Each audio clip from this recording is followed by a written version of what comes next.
నమస్తే, welcome to HMTV news. నేను గీతిక. ఇక డీటెయిల్స్ చూద్దాం. సీఎం రేవంత్ రాయలసీమ ప్రాజెక్టుపై చేసిన వ్యాఖ్యలపై ఏపీ మంత్రి కొలుసు పార్థసారథి స్పందించారు. తెలంగాణ సీఎం రేవంత్ రాజకీయ లబ్ధి కోసం ఆ కామెంట్స్ చేశారని అన్నారు.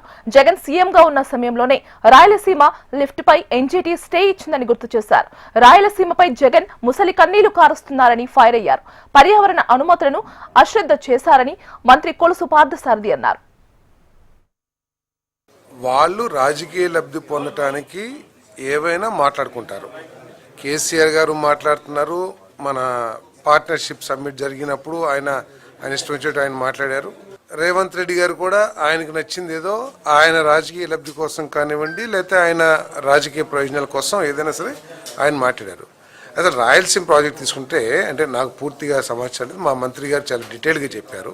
కానీ 2020లో స్టే వచ్చిన తర్వాత జగన్మోహన్ రెడ్డి గారు ముఖ్యమంత్రిగా ఉండగా 2020లో ఈ రాయలసీమ లిఫ్ట్ ప్రాజెక్ట్కి స్టే వచ్చింది. స్టే వచ్చిన తర్వాత పరివేష్ పోర్టల్లో 25/6/2021 ఆ స్టే వెకేట్ చేయడానికి వీళ్ళు అప్లై చేశారు ఎన్విరాన్మెంట్ క్లియరెన్స్ కోసం.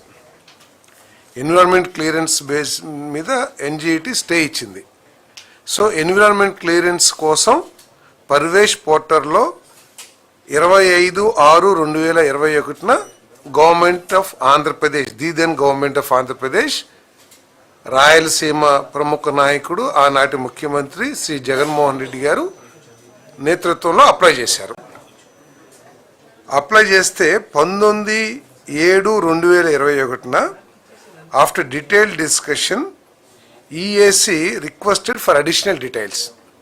వాళ్ళు ఇచ్చిన అప్లికేషన్ మీద ఇంకా అడిషనల్ ఇన్ఫర్మేషన్ కావాలని చెప్పేసి అడిగారు గవర్నమెంట్ ఆఫ్ ఇండియా లేదా ఎన్జీటీ. అడిగినప్పుడు వారు బాధ్యత రాయలసీమ మీద విపరీతమైన మొసలు కన్నీరు కారుస్తున్న వైఎస్ఆర్ కాంగ్రెస్ పార్టీ సమాధానం